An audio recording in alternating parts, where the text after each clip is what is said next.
Tonight on Pacific Report, Yokota's avionics flights and soldiers who dive for the Army.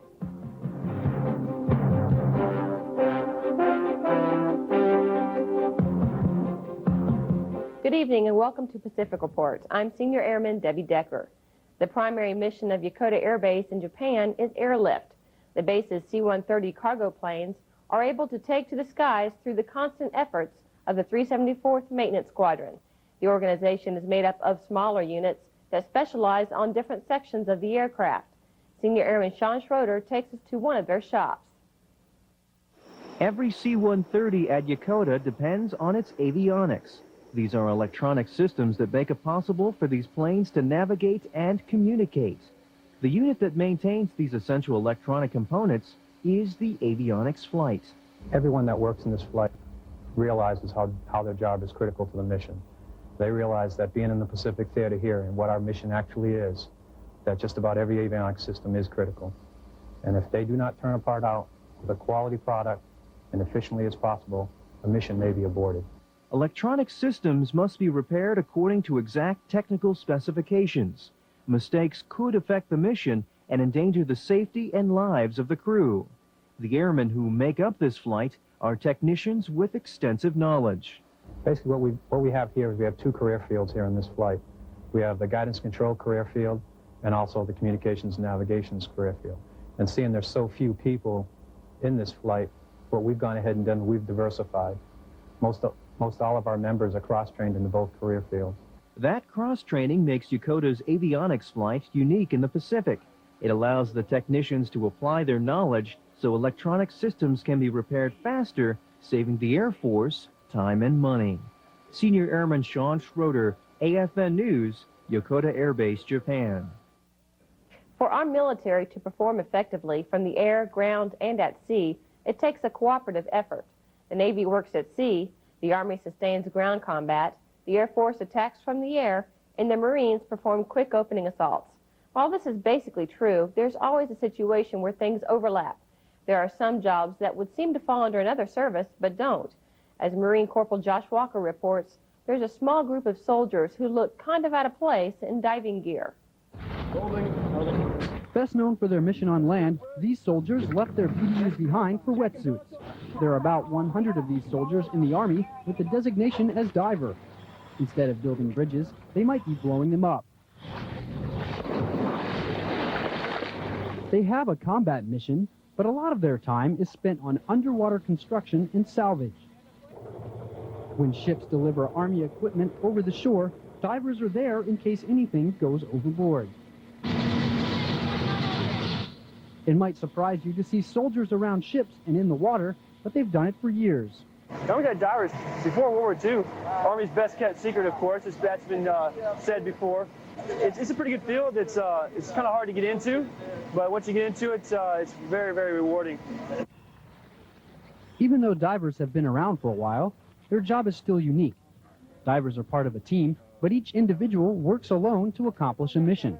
They say this independence is what makes their job difficult. You're down there. You don't really have a supervisor looking over your shoulder saying, no, do it like this. You're it. And yeah, you down there, you yourself do the job. They may spend their time in the water, but what they do is necessary in getting the equipment their fellow soldiers need to do battle.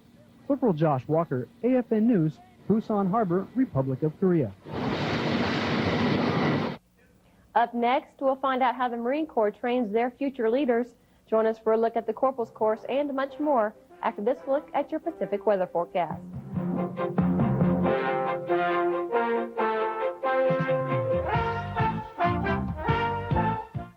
Now, from the AFN Weather Center,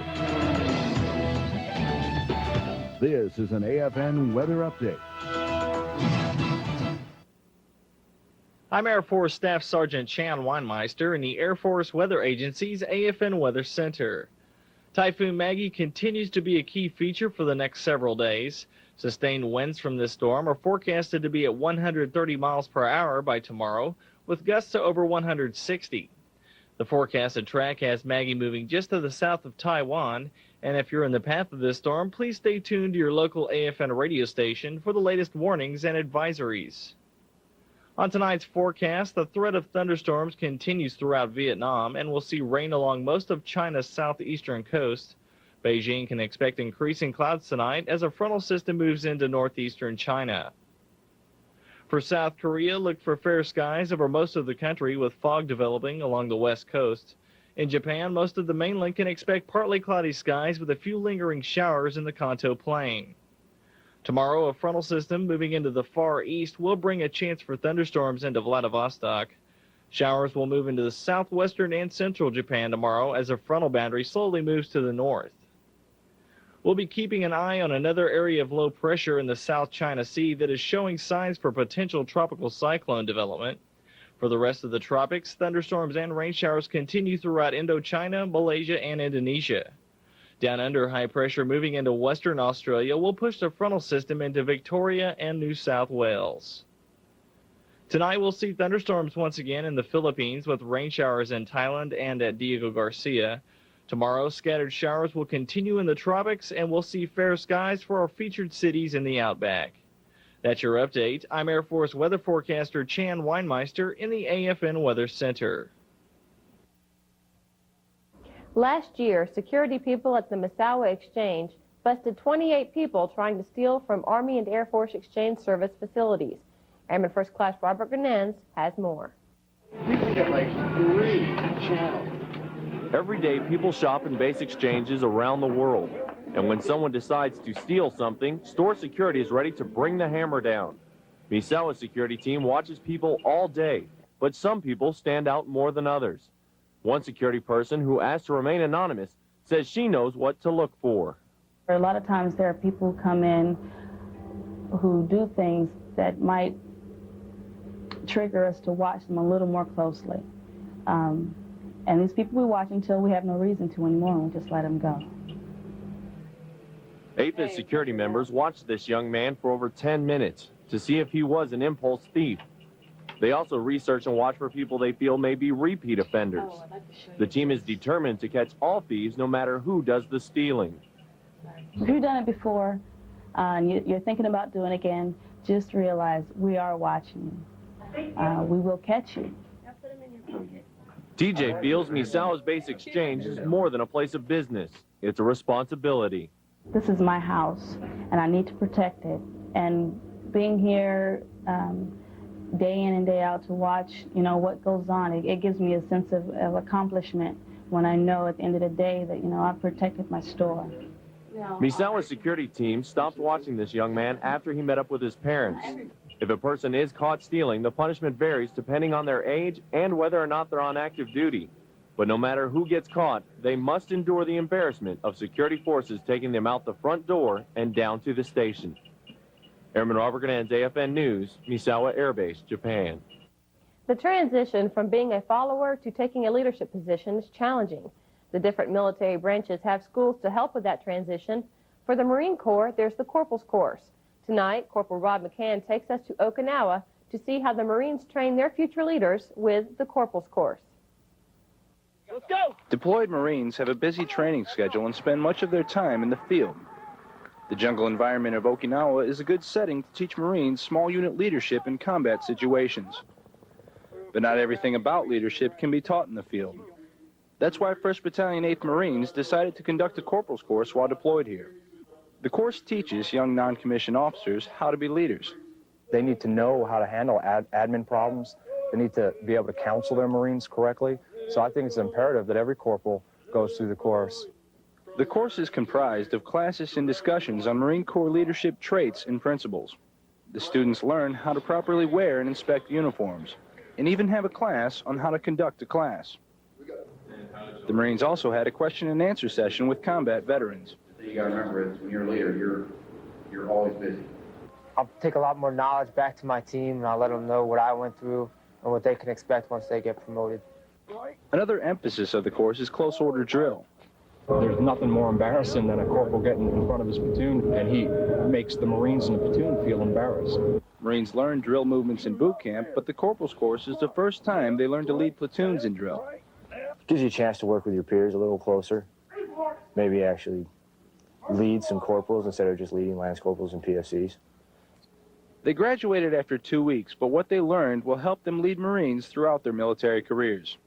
If you mold a good corporal correctly and right and you spend your time on it, then he's our replacement. Corporal Rob McCann, AFN News, Camp Schwab. Still ahead on Pacific Report, we'll travel to Asan Beach at Guam for Pacific Past and Present. Stay with us.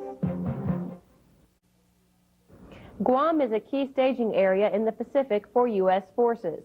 In the past, both aircraft and ships have used the island to refuel and plan their points of attack.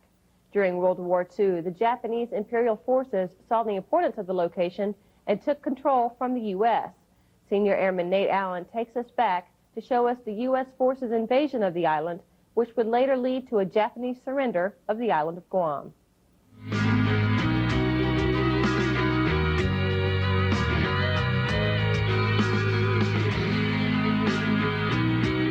You know, Guam is a great little island with some very scenic beaches.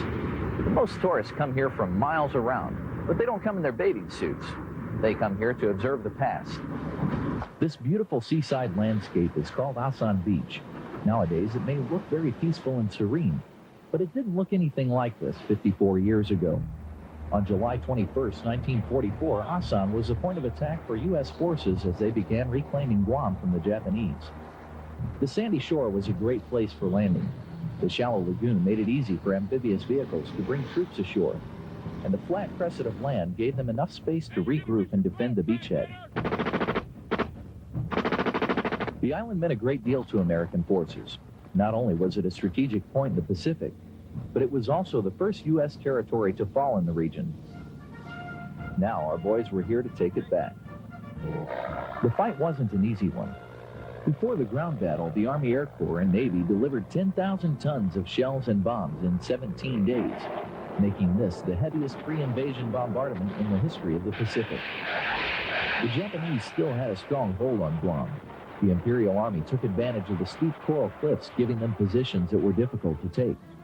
However, as the 1st Provisional Marine Brigade stormed the beach, all was quiet.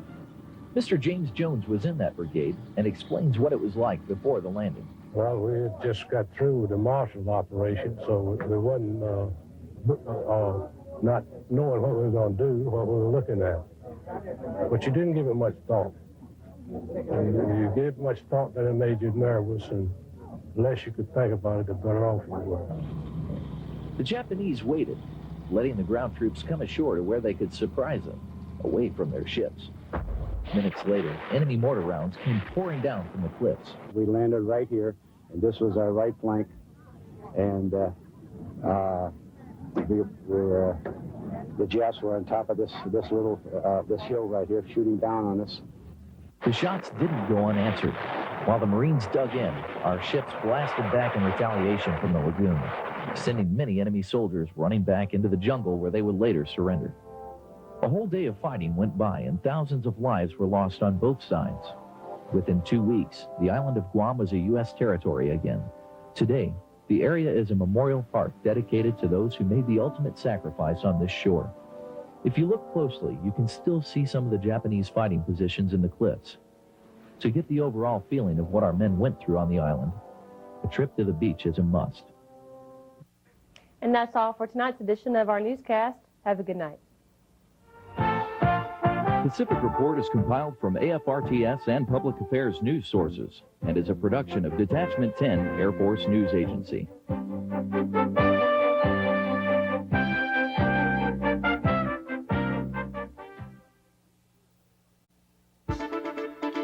Tonight on AFN News, we take a look at a Japanese vendor's fair.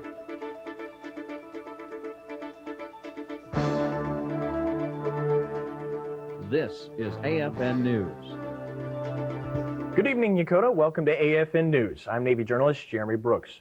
In tonight's top story, Air Force Chief of Staff General Michael Ryan named Chief Master Sergeant Frederick J. Finch the 13th Chief Master Sergeant of the Air Force. Chief Master Sergeant Finch, currently the Command Chief Master Sergeant for Air Combat Command, replaces Chief Master Sergeant of the Air Force Eric Binkin when he retires July 29th. Chief Binkin has served the Air Force for more than 29 years. Chief Finch is the 13th Chief Master Sergeant to serve as the senior ranking enlisted member since the position was created in 1967. Turning to local news, The Yujo Community Center was especially busy yesterday with all of the people who were coming and going. Airman Trace Vinson was there, and in our next report, he tells us exactly what all the hustle and bustle was about. Over 500 vendors packed into the Yujo in Chapel yesterday as part of the Contracting Squadron's vendor fair. The vendor fair was set up to help with acquisition reform as well as increase the vendor base. We are in the process of acquisition reform where we are required to get rid of paper-type contracting and start doing everything electronic. The Contracting Squadron also took the time to teach the Japanese vendors about the Impact Card program. Impact Cards are government-issued credit cards that make it easier for military personnel to buy simple things that they need. It's an excellent program. It speeds up the process, but yet has good controls because there are approving officials involved in that process to make sure that the right products and services are being bought. The vendors fair had representatives from electronic, communication, and transportation, as well as many additional companies. The fair took the entire Contracting Squadron about 4 months to set up. The Contracting Squadron spoke with the local Chamber of Commerce to get information. Lieutenant Colonel Snodgrass said he was very pleased with how the fair went. We were ecstatic on how it went. It was phenomenal results. We had more vendors than we expected. The support from the various base organizations was fantastic. Had a lot of people come through and meet with the vendors and make contacts with potential vendors as far as being able to buy the products and services that they needed. I just am real appreciative of all the support that our personnel gave us on this effort, especially Ms. Sunaga, who works for me. Lieutenant Colonel Snodgrass would also like to thank everyone who came out to help make the vendors fair a success. Airman Trace Svensson, AFN News. There's a counterintelligence awareness briefing Thursday, June 17th at the base theater. The briefing includes information on topics such as the protection of the president, how to deal with local threats, and anti-terrorism. Attendance is mandatory for all recently PCS'd personnel. It's also required every 3 years regardless of PCS status. Dependents are encouraged to attend. If you have any questions, give Mr. Walker from AFOSI a call. He can be reached at 225-4969. And when we return, we'll take a look at last night's sports action on base, so don't go away. We'll be right back.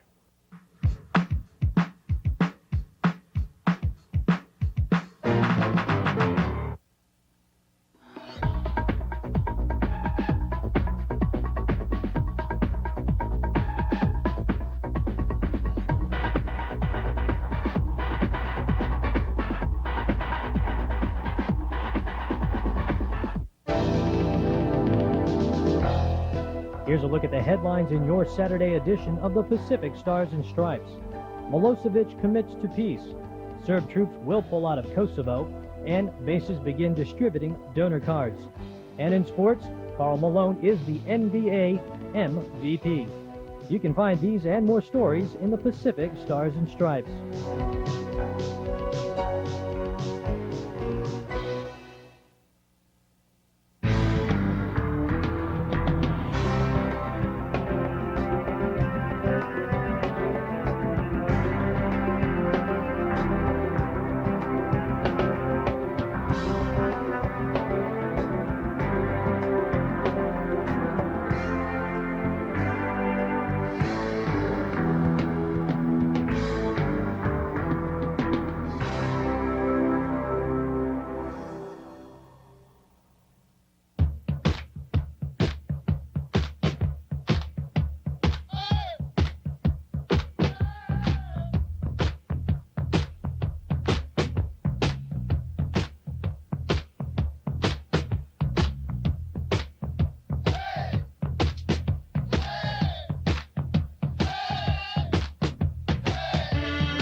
Today, the Concho Plain had mostly cloudy skies with occasional afternoon rain showers.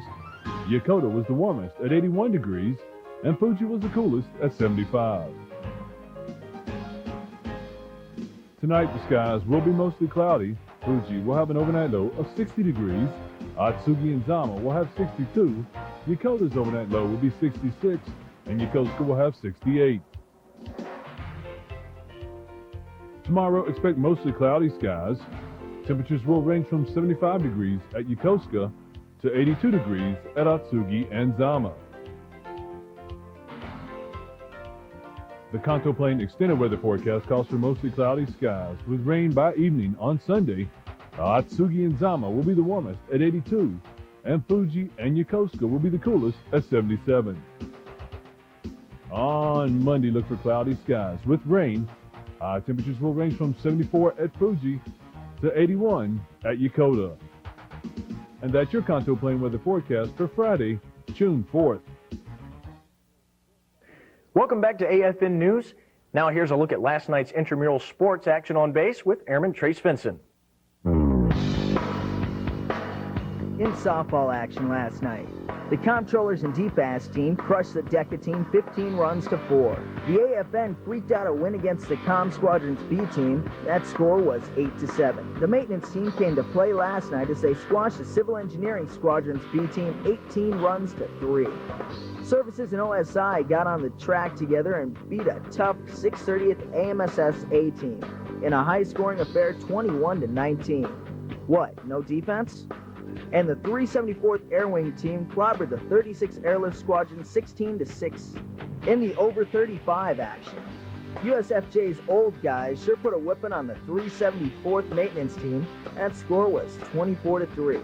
And finally, the 5th Air Force team banged up the 630th AMSS team 14 runs to 9. I'm Airman Trace Benson, AFN Sports. As we get into the PCS season here at Yokota, people who are experiencing their first PCS may feel a bit lost. If that's the case, there is a place they can turn to for help. We spoke with the manager of the Family Support Center's Relocation Assistance Program to find out how people can use the program to get help. We have them fill out just a couple of pieces of paper. It takes 2 to 3 minutes. If they're going to an Air Force base, on most of them we have videos. We'll check out a video to them. We'll check out a relocation package, which they can take home and review for 3 days. When they bring it back, we have a customized package put together for them for the installation where they're going. We'll sit down with them 10 or 15 minutes and go over the package, review what's in it, and try to answer any questions that they may have. Most of the information in that package comes from a program called SITES. We have a program that's called SITES, a Standard Installation Topic Exchange Service, which is a database that's compiled by the installation. Right now it's on the internet, so we can go into the internet, pull the information out, and it covers a vast array of materials on the next installation. Relocation assistance also offers other benefits. For individuals, let's say they're going to fly to California, they're going to pick up a new car, they're going to drive to Maryland, we can do auto maps for them where we map out their routes and everything. We have information for moving with children. We know that moving, especially with a teen, is very stressful on the teen. So we have a lot of information to help the families with helping the teens adjust. We have information on moving with pets. A lot of people, as we know, travel with pets. We can give them listings of hotels in the states that allow pets. We can give them 1-800 numbers for the major motel strings that also allow pets. If you'd like to find out more about the Relocation Assistance Program to get help with your PCS, you can call the Family Support Center at 225-8725. And finally tonight, the 374th Airlift Wing Inspector General will conduct a Y2K preparations exercise next Monday and Tuesday. The exercise starts bright and early at 6:30 a.m. Monday and runs till 4:30 p.m. on Tuesday. It may cause some inconveniences for the military and family members trying to obtain services from various agencies. That's because as part of the exercise, electrical power will be cut to all 374th Airlift Wing-owned facilities supported by external power generators. Tenant units like the commissary, schools, clubs, 5th Air Force, and USFJ, as well as the hospital and dental clinic, won't participate, mainly because of previous tests or tests currently planned. That wraps it up for our newscast tonight. Thanks for watching. I'm Navy journalist Jeremy Brooks, and from everyone here at AFN News, have a good evening. We'll see you Monday night.